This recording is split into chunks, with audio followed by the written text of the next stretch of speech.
I started Kazinga Tours in June 2006, and we are now 7.5 years. We run trips through Uganda, Rwanda, and Tanzania.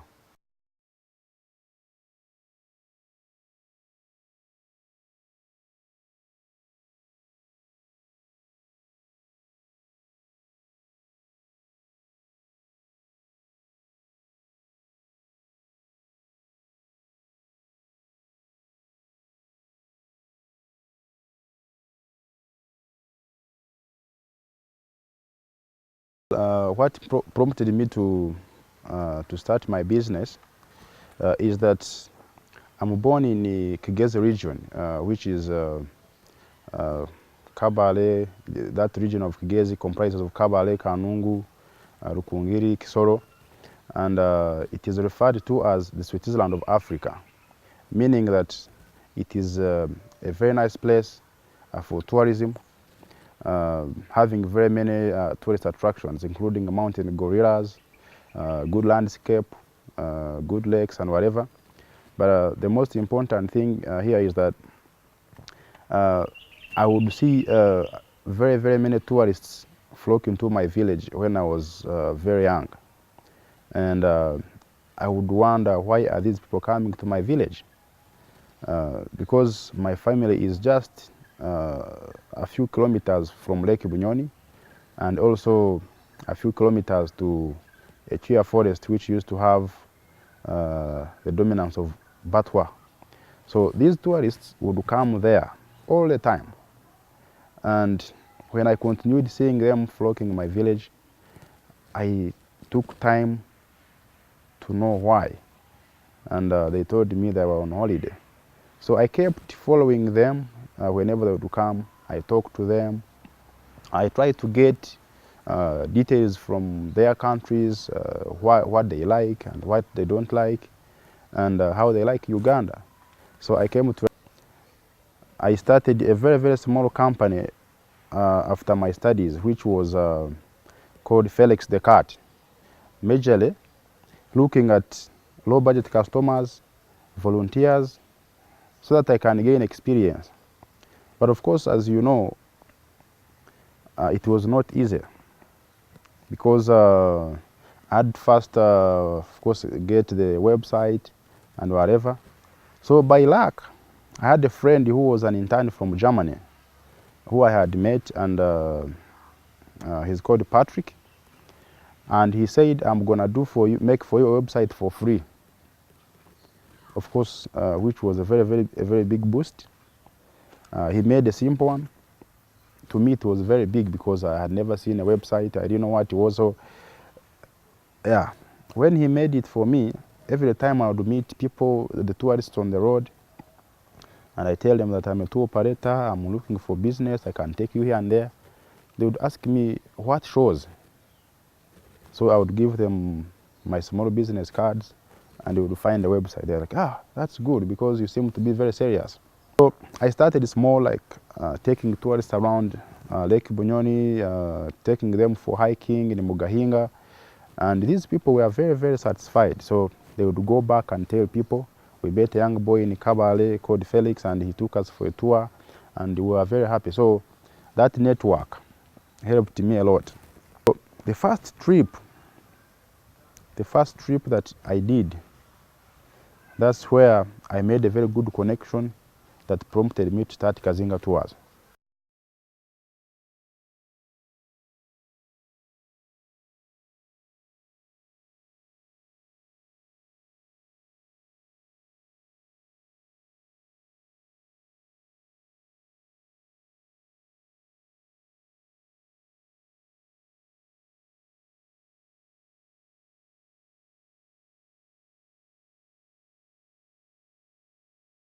In the beginning, first of all, I did not have any vehicle. Another thing is that trying to reach to every hotel and lodge so that they can be convinced that I'm a reliable partner who can work with them was not easy. But at heart, I was so honest, and I could tell the truth and say, this is me. I have started this company.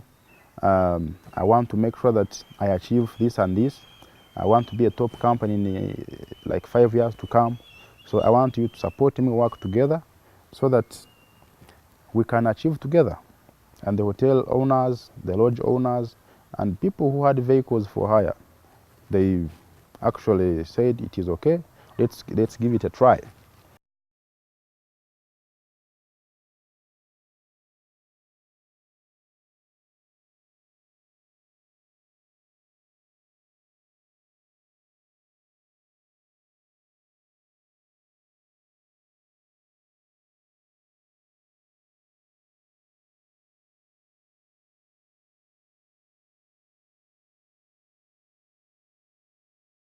I had saved some little money, of course, through my guiding and all that.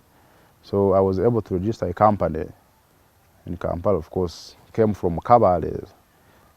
Spent a few days in Kampala because I didn't know anybody in the registrar of company's office. I didn't know any lawyer in Kampala. So it was not easy, but at the end of the day, I was able to go through it.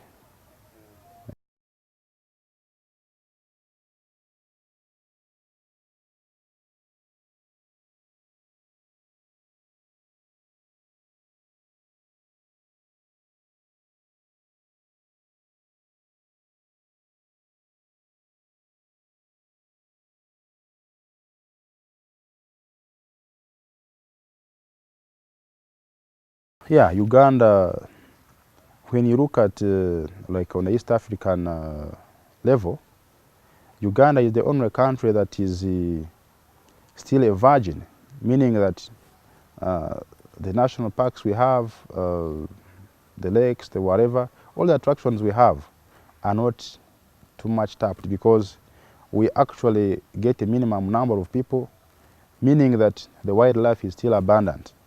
And being in Uganda, whereby we share the mountain gorillas with two countries, and Uganda having the biggest percentage of the number of gorillas, we have a very big stake, and it is a big potential for us.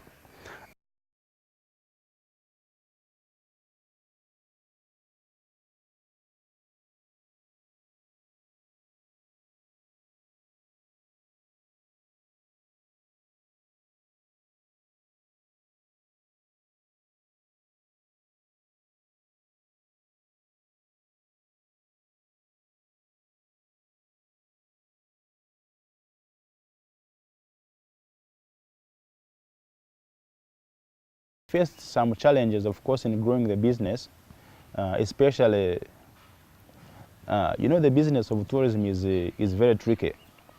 That the people you are dealing with are from different countries. Some, when a person is in America and is writing to me, I'm sleeping. When it is, so there was a very big challenge of time difference. To adopt to that, to make sure that I'm online at least most of my time. Because the most important element in succeeding in tourism business is to make sure that you're so prompt. That if a person tells you, I want to do this, within at least maximum an hour, you're supposed to have replied. Because the people our clients actually don't have enough time to sit and they plan. They only have like little time to say, I want to do this, and they finish it, then they rest.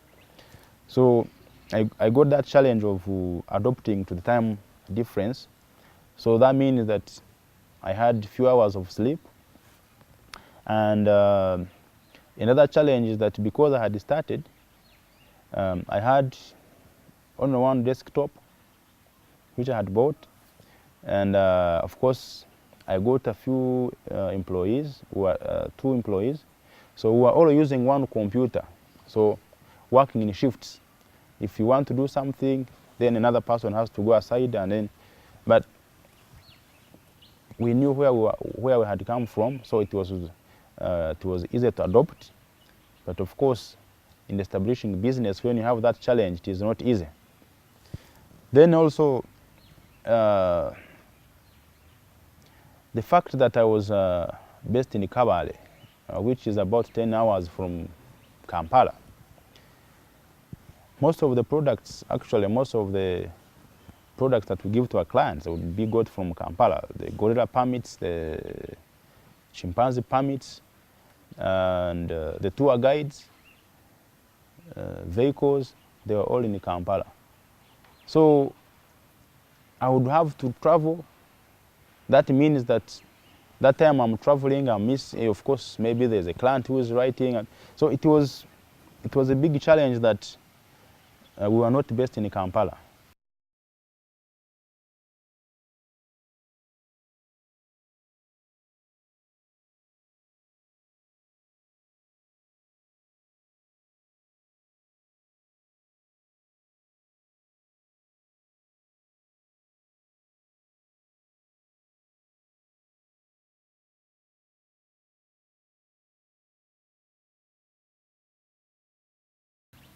The clients who travel with us are actually so good in marketing, because when we make sure that they are very satisfied, they go back, tell others, they put reviews on travel forums like TripAdvisor, they put very good comments on our guest book, and word of mouth, meeting people and tell them about Kazinga tours. That is a very, very big area where you can actually reap a lot. If you don't satisfy your customers, I'm telling you, you'll not survive the next 1 year. So with that, I'm very proud that I've been getting some connections and my company has been advertised in that way. Another way of advertising that we use in our company is using Google Ads. Of course, this is an IT, I don't know, it is the people of IT know much better, but we try to invest in buying Google Ads.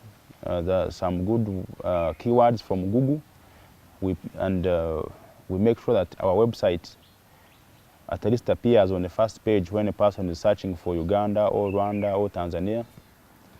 And another good, actually, unique selling point that we have in advertising our company is that we have the best company, the company website. The company website is, so far, I don't think there is any other website that can beat it.